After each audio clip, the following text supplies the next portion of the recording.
ये बहुत हल्की होती है। कपूर ऐसे है ना, बाहर रख दो उड़ जाएगा, उसको पैक करके रखा जाता है। ऐसे गुरु श्रद्धा, इष्ट श्रद्धा, इसे बहुत छुपा के रखा जाता है। जीव देहाभिमानी है, उसको जहां थोड़ा भी गुरु का प्यार प्राप्त हुआ, इष्ट का प्यार बताना शुरू कर दिया। आज स्वप्न में हमने देखा था ऐसा, वो भगवान आए थे, ऐसा आए थे, वैसा। हमको तो ऐसा ऐसा अनुभव गया, जैसे कपूर को बाहर रखो उड़ गया, खत्म। अब देखना तुम्हारे स्वप्न में क्या आता है, अब देखना तुमको कैसा गुरु प्रेम अनुभव में आता है, राग द्वेष उत्पन्न हो जाएगा। श्रद्धा ही भक्ति का आधार है। अपने आराध्य देव की श्रद्धा को गुप्त रखा जाता है। जितना गुप्त रखोगे उतना बढ़ेगी, जितना प्रकाशित कर दोगे उतनी खत्म हो जाएगी। ये बिल्कुल गांठ बांध लो इस। आराध्य देव गुरुदेव संबंधी प्रीति को प्रकाशित नहीं किया जाता, उसको छुपाया जाता है। आपको गुरुदेव बहुत प्यार करते हैं ऐसा लगता है, ये तो आपकी पावन दृष्टि है, मैं अधम उनके लायक कहां हूं। हाँ, इतना जरूर है कि उनके सिवा कोई है नहीं हमारा। ऐसे आराध्य देव इष्ट देव की बस इतनी बात, उनकी कृपा का बार बार अंतर में स्मरण, तो वो बोलना नहीं, अगर बोल दिया तो वहीं से आप देख लेना, स्मरण खत्म हो जाएगा, वो प्रभाव खत्म हो जाएगा, स्वप्न आना खत्म हो जाएगा। आपकी जागृत अवस्था में वो चिंतन वृत्ति नहीं रहेगी, चाहे इष्ट की हो या गुरुदेव की। आगे बहुत महिमा की बात कर रहे हैं। श्रद्धा दो प्रकार की होती है, एक जड़ श्रद्धा, एक विचार युक्त श्रद्धा। जड़ श्रद्धा में बहुत जल्दी भगवत प्राप्ति होती है। हमें कुछ पता नहीं संसार क्या है, कुछ पता नहीं स्वरूप क्या है, हमें कुछ नहीं जानना कि ज्ञान मार्ग क्या है, कर्म योग मार्ग क्या है, या अमुक, मुझे कुछ नहीं जानना। नहीं तो क्या, बस मेरी प्रिया जो, इसे जड़ श्रद्धा कहते हैं। कुछ नहीं जानना हमको, हमारी श्यामा जो, राधा राधा राधा राधा बोले, इनको बहुत जल्दी भगवत प्राप्ति होती है, क्योंकि बहुत विचित्र बुद्धि का विलास है। विद्वता आ जाए तो बहुत खतरा है। ज्यादा जानकारी, ज्यादा विद्वता खतरा है, वो संसार में फंसा देगी। जिसको ये है कि मुझे कोई ज्ञान नहीं, बस मेरी प्रिया जो, मेरी प्रिया जो, बहुत जल्दी भगवत प्राप्ति हो जाएगी। एक होती विचार युक्त, ज्ञान विज्ञान संपन्न विचारवान। ये जो जड़ श्रद्धा वाला है, यदि इसे कुसंग मिल जाए तो बड़ी जल्दी नष्ट भी हो जाएगा। ये ध्यान रखने का विषय। जड़ श्रद्धा से बहुत जल्दी भगवत प्राप्ति होती है। जड़ श्रद्धा में, ये लो तुम्हारे ठाकुर जी हैं, सिलपिल्ले बाई को पत्थर का टुकड़ा दे दिया, उसी से भगवत साक्षात्कार हो गया। कितने ऐसे महापुरुषों का वहां विचार थोड़ी है कि ये तो पत्थर का टुकड़ा दिया, कोई आकृति नहीं, कोई शालिग्राम नहीं, कोई नर्मदेश्वर नहीं, गुरुजी ने हमको तो फुसला दिया, फुसला दिया। हे जड़ श्रद्धा में विचार नहीं, एक है विचार युक्त श्रद्धा, एक है जड़ श्रद्धा। इससे बहुत जल्दी भगवत प्राप्त। एक संत भगवान को देखा कि वो एक तौलिया, बड़ी तौलिया, उसमें सैकड़ों छेद थे और बहुत पुरानी और मलिन थी कि अगर शायद ऐसे करो तो नुच जाए, वो ऐसे सर पे डाले रहते थे। प्राय हम उनको उसी में देखते। तो एक दिन कहा, ये तौलिया पुरानी हो गई, नई मंगा दे आपको। तो उन्होंने कहा नहीं नहीं, ये तौलिया आप जानते हो हमारे गुरुदेव की है, गुरुदेव ने दिया था। क्या अद्भुत गुरु निष्ठा! गुरु ने अपने प्रयोग की हुई तौलिया दे दी तो जीवन भर ऐसे। ब्रह्मावर्त बिठूर में एक आश्रम में उन संत भगवान का हमें नाम स्मरण नहीं, दर्शन करने गए थे, तो गुरु की लंगोटी से गुरु की पादुका छाती में हर समय बांधे रहते। ऐसा श्री सीताराम ओंकारनाथ जी महाराज की भी जो स्वरूप में पाया गया कि वो अपने गुरु की पादुका यहां बांधे हुए थे। नवीन नवीन प्रश्नों किया कि ऐसा, बस उन्होंने इतना ही कहा कि इससे हमारे हृदय में रहता है मेरे गुरुदेव मेरे छाती से लगे। इसे जड़ श्रद्धा कहते हैं। विचार की जरूरत नहीं है। गुरु प्रसादी गुरु वस्तु इष्ट प्रसादी इष्ट वस्तु, ये जीवन बन जाता है, ये जीवन हो जाता है। उसमें विचार की जरूरत नहीं। बिना ही विचार करी शुभ जानी। हमारी आसक्ति इतनी हो जाए कि विचार करने की गुंजाइश न रह जाए इष्ट और गुरु में। लेकिन ऐसे साधकों के लिए गिरने की भी बहुत चांस जोरदार होते हैं। तुम देखो ना, तुम्हें कोई ठाकुर जी दिए हैं क्या? ये पत्थर है, तुम्हें फुसला दिया, अच्छा तो अब विचार रहित है, विचार जागृत नहीं हुआ तो भटक भी सकता है। पूज्य बाबा कह रहे हैं उपास्य के विषय में यदि कोई तर्कना करने वाला मिले तो उससे भाग पड़ो। उपास्य देव गुरुदेव के संबंध में यदि कोई तर्कना उपस्थित करे तो ऐसे व्यक्ति से तत्काल दूरी बनाओ, नहीं तो वो आपकी श्रद्धा का अपहरण कर लेगा। यदि उपास्य देव के सेवा सुख की चर्चा, उनकी लीला की चर्चा तो ठीक है, उपास्य देव के विषय में कोई तर्क वाली बात नहीं सुननी है। उपासना में भारी विघ्न पड़ जाता है जब तार्किक पुरुषों का संग जड़ श्रद्धा वाले को हो जाता है। बहुत विचित्र खेल है, बहुत संभलना है, बहुत विवेक की बात है। बिल्कुल संग छोड़ देने, जड़ श्रद्धा में फिर फर्क पड़ जाएगा। विचारवान तो अपने को संभाल लेगा, लेकिन जड़ श्रद्धा वाले में फर्क पड़ जाएगा। और अगर जड़ श्रद्धा पुष्ट हो गई तो भगवत प्राप्ति हो गई। उपासना में जो विघ्न है वो सबसे बड़ा तार्किक पुरुषों का संग है। पूज्य बाबा गुरुदेव के बताए मंत्र, गुरुदेव के दिए उपास्य देव और गुरुदेव की दी हुई साधना में किसी का हस्तक्षेप बर्दाश्त न करे। इस बात को बहुत जोर से पकड़ लीजिए यदि मंगल चाहते हो तो। गुरुदेव के बताए हुए मंत्र, गुरुदेव के दिए हुए इष्ट देव और गुरुदेव की बताई हुई उपासना साधना में कभी भी किसी भी तरह का हस्तक्षेप बर्दाश्त न करें। बहुत को बहते देखा ऐसे प्रवाह में बहते हुए कि वो पकड़ में नहीं आ रहे, चले गए, संसार की दलदल में पुनः फंस गए। कभी भी ऐसे तार्किक पुरुषों का संग न करे जो आपकी उपासना का खंडन कर रहे हो। ये गांठ बांध लीजिए, बहुत हानि हो जाती है, अश्रद्धा हो जाती है। बहुत संभालना है क्योंकि बहुत कोमल श्रद्धा होती है। ये सूक्ष्म विषय सत्संग है, इसको अच्छे से समझना। हमारा भाव बढ़ता चला जाए, तार्किक पुरुषों के द्वारा भाव घट जाता है और यहां तक कि नष्ट भी हो जाता है। जो विचारवान भक्ति वाले होते हैं उनको बहुत विलंब से भगवत प्राप्ति होती है, पर उन विचारवानों को जल्दी कोई भ्रष्ट नहीं कर सकता। ये बात समझना, क्योंकि वो ज्ञान विज्ञान संपन्न है, तत्काल हर बात को काटने की क्षमता रखते हैं।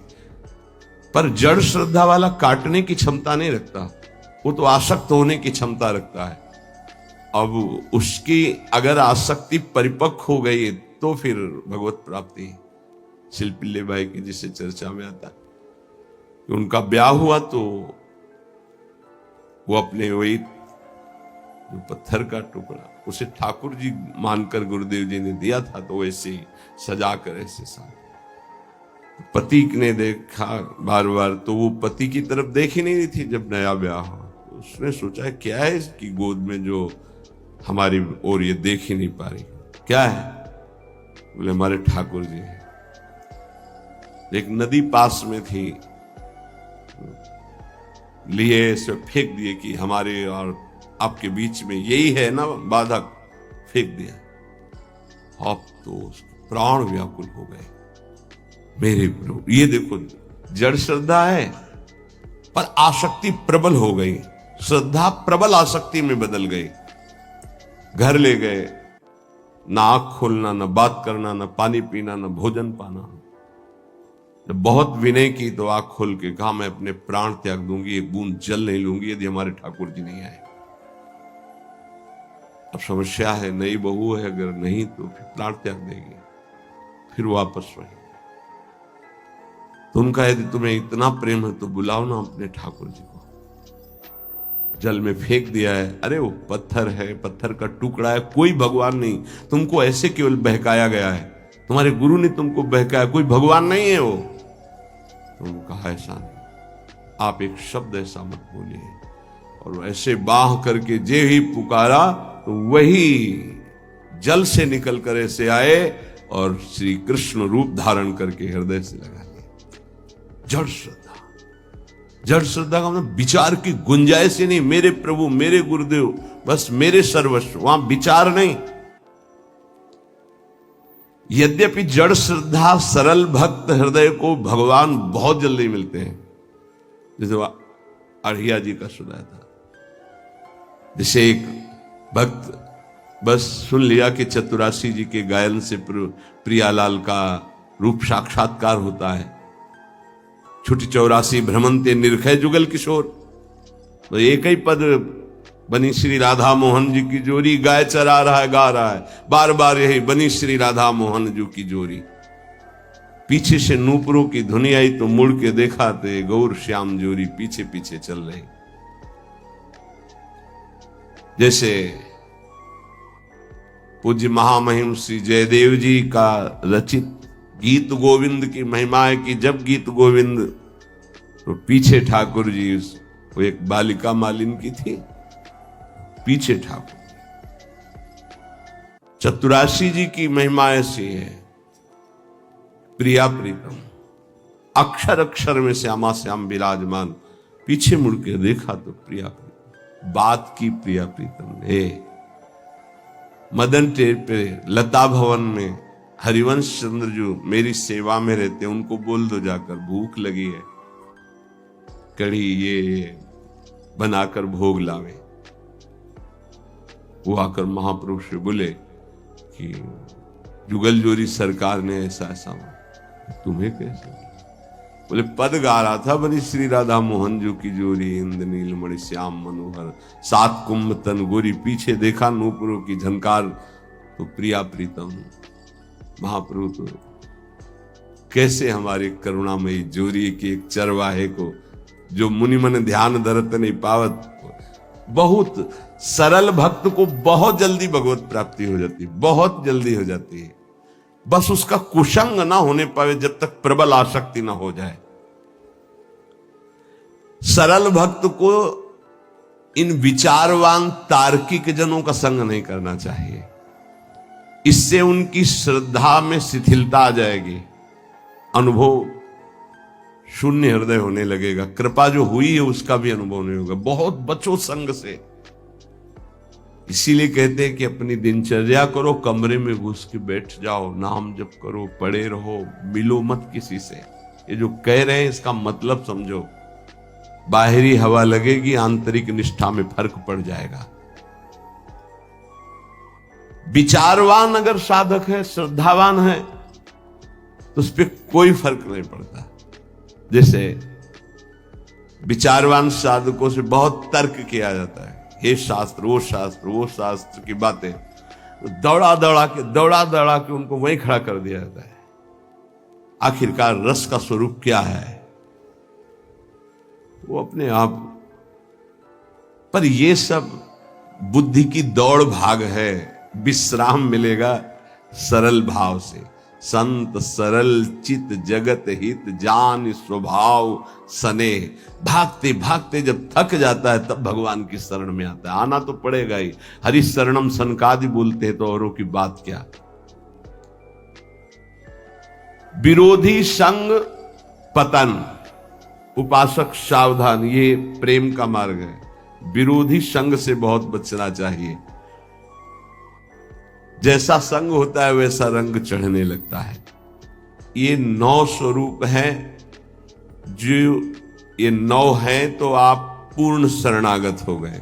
पूर्ण शरणागत तत्वबोध भगवत प्रेम कुछ दुर्लभ उसके लिए नहीं।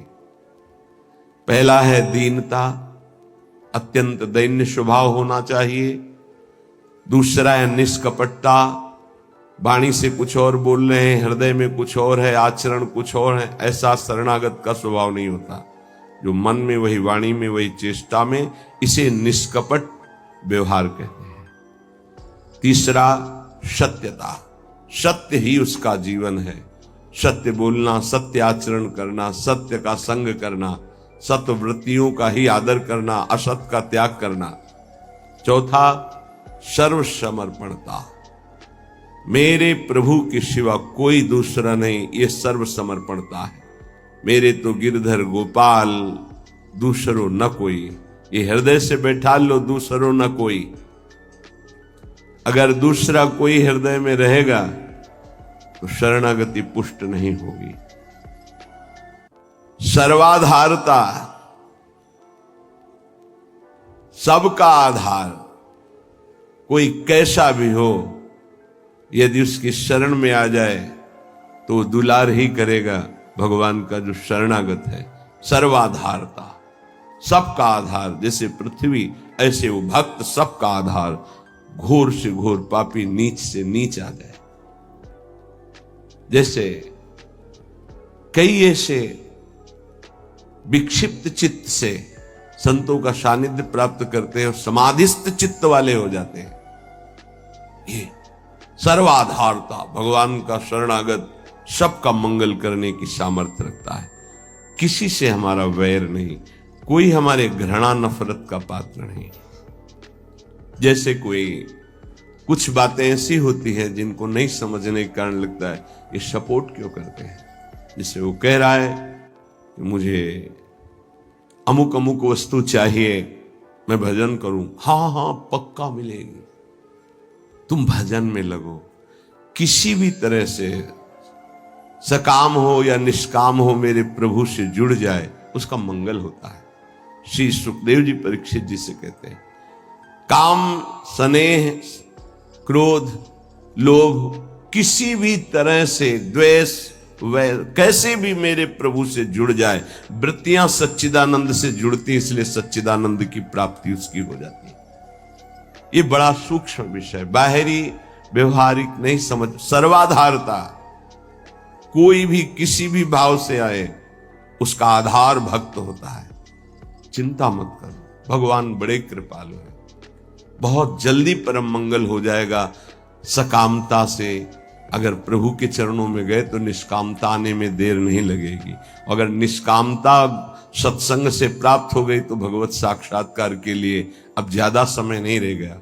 निष्कामता में भगवत साक्षात्कार होता है। सकामता से प्रभु से अगर हम जुड़े तो निष्कामता अवश्य प्राप्त हो जाती है, क्योंकि मेरे प्रभु का प्रभाव ऐसा है। इष्ट देव का पूर्ण विश्वास, छठवां। सातवां सर्वा आराध्यता, अपने आराध्य देव में इतना तन्मय है कि सब उसकी आराधना करते हैं। ये शरणागत का लक्षण है। सब उसे प्यार करने लगते हैं।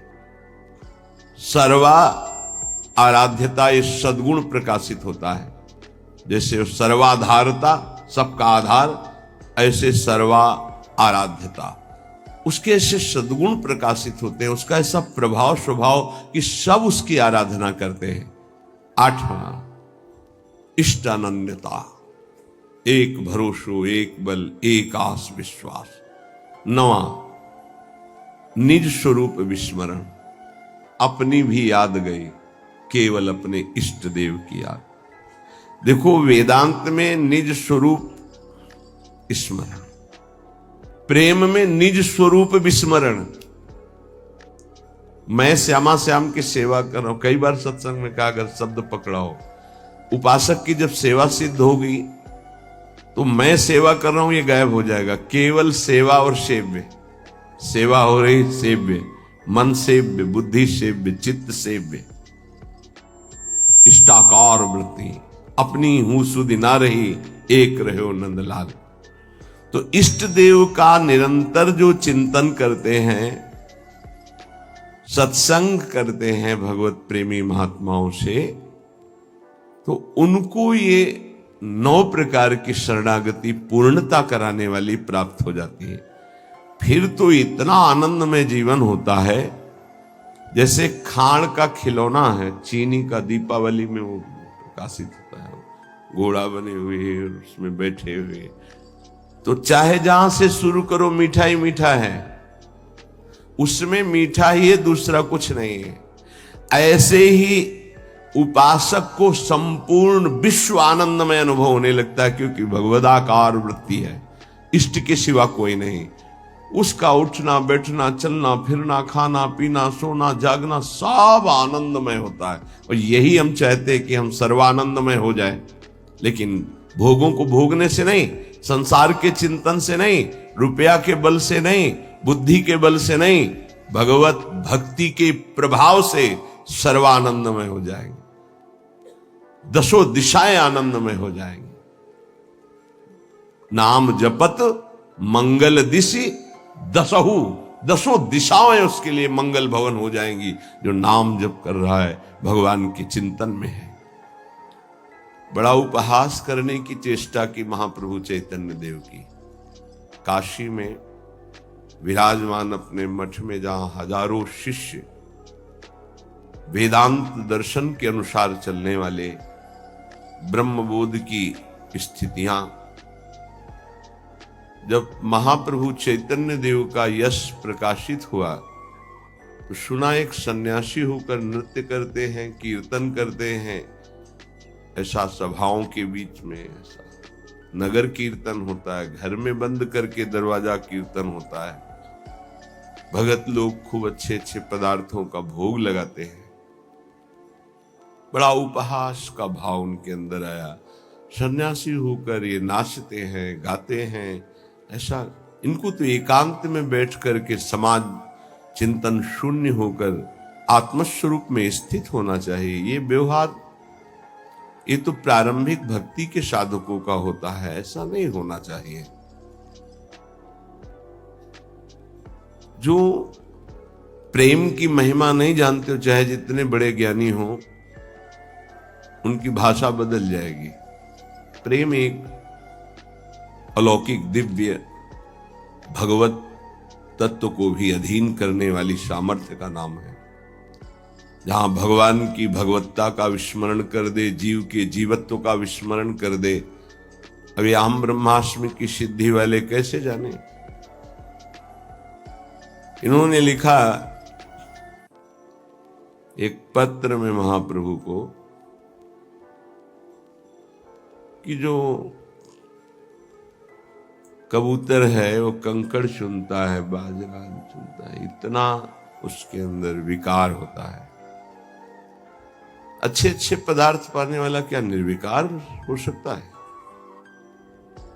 क्या ये संन्यास धर्म है? ऐसे कई बातें हैं। महाप्रभु के पास एक से एक सार्वभौम विद्वान विराजमान, भट्टाचार्य एक से एक विद्वान। कैसा सन्यासी, कैसे कैसे शब्दों का प्रयोग कर रहा है। संस्कृत में सार्वभौम भट्टाचार्य जी ने श्लोक लिखा कि तुम्हें यह ज्ञान है, आंतरिक स्थिति से तुम्हें उत्तर नहीं दे रहा हूं, केवल बाहरी बात बता रहा हूं कि बड़े बड़े पशुओं का संहार करके, स्वयं शिकार करके सिंह खाता है। कहीं कहीं आता है जीवन में एक बार संतान उत्पत्ति करता है, कहीं कहीं आता है वर्ष में एक बार। तुमने खुद लिखा ये बंदर, कबूतर, कई ऐसे जीव पाए गए जो बहुत ही ऐसा काम भाव उनके अंदर। क्या आहार प्रधान है काम में? क्या बाहरी दृश्य से किसी की स्थिति जानी जा सकती है? पर उनको अपने ज्ञान के आगे कुछ समझ में नहीं। सार्वभौम भट्टाचार्य इनका प्रभु आदेश कीजिए, पूरी काशी में सबको बैठाल कर अगर इनको परास्त न कर दे तो बहुत अद्भुत विद्वान सार्वभौम भट्टाचार्य जी। एक कोई ग्रंथ था, उसका नाम हमें याद नहीं है। उस समय ना तो कोई ऐसे छापे थे कि छप जाए, और उस बड़े मोटे ग्रंथ को उनको प्राप्त करना था।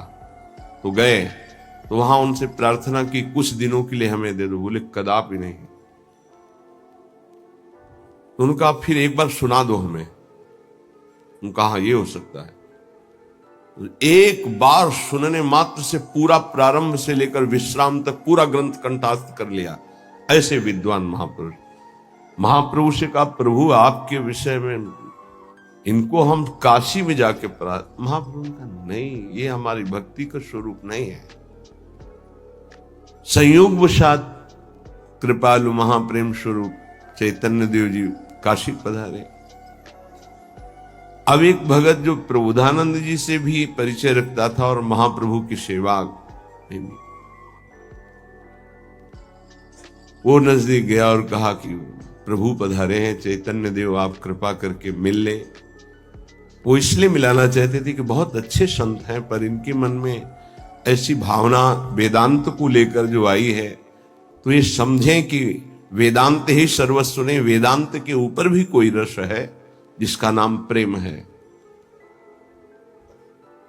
उन्होंने कहा मुझे किसी से मिलने की आवश्यकता नहीं, मना कर दिया। श्रीपाद प्रबोधान, उस समय प्रकाशानंद सरस्वती नाम था। भक्त ने पहले चैतन्य महाप्रभु को प्रार्थना के द्वारा राजी किया कि प्रभु यदि श्रीपाद निमंत्रण दे दें तो आप कृपा करके उनकी सभा में पधारेंगे। तो प्रभु श्रीपाद पर कृपा करना ही चाहते थे।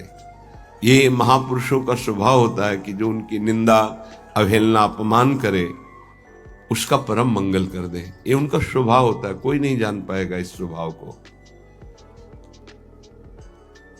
श्रीपाद से कहा, हमारी इच्छा है कि हम आप सब संतों को प्रसाद भोग पवाएं और एक संत संगोष्ठी हो जिसमें महाप्रभु चैतन्य देव भी पधारे।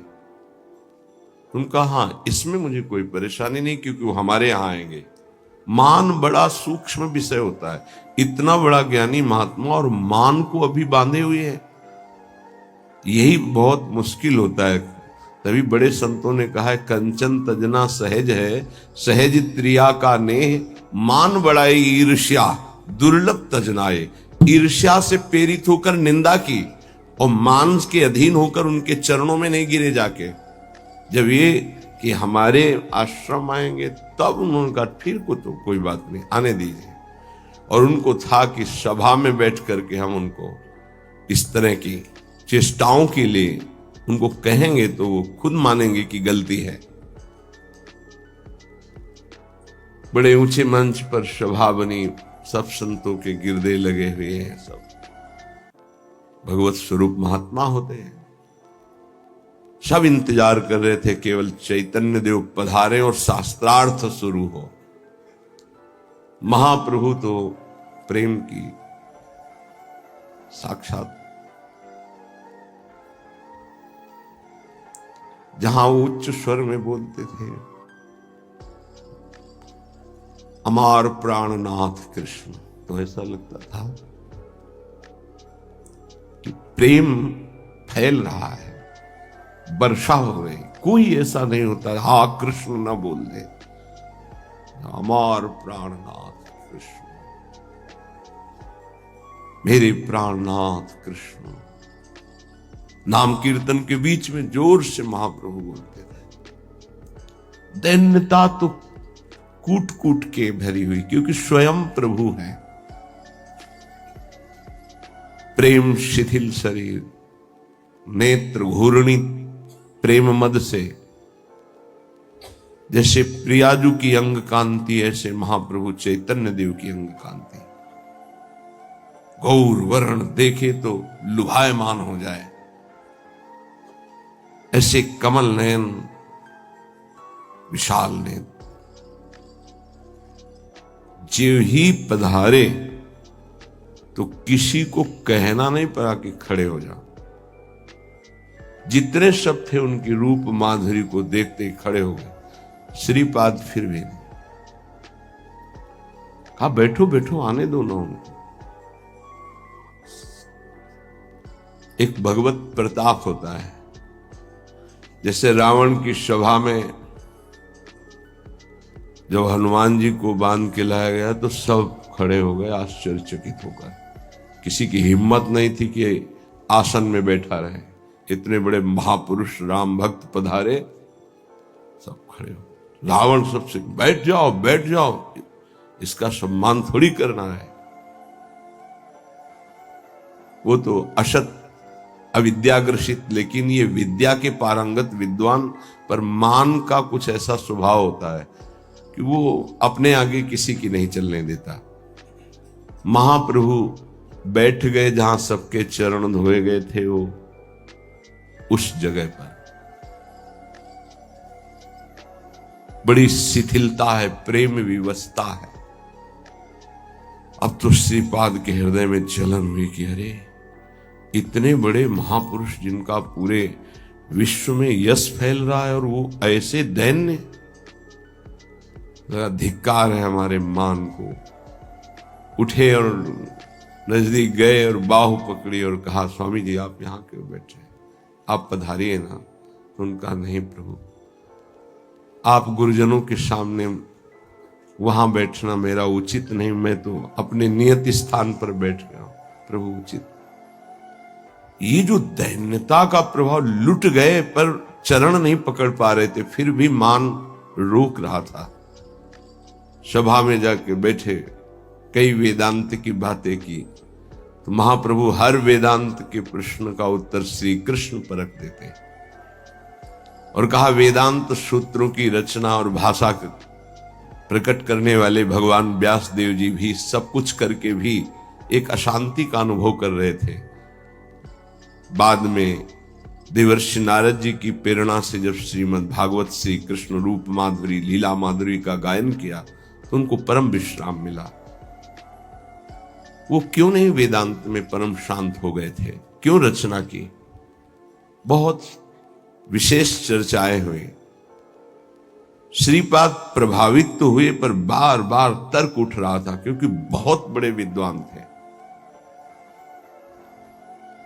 महाप्रभु वहां से पधारे, भावावेश में एक दिन काशी के किनारे घाटों में कीर्तन महाप्रभु का, और ये भी विश्वनाथ जी के दर्शन करने के लिए जा रहे। जे ही देखा अश्रुओं की धार रोमांच, और वो कृष्ण नाम की माधुरी छाई हुई थी काशी में।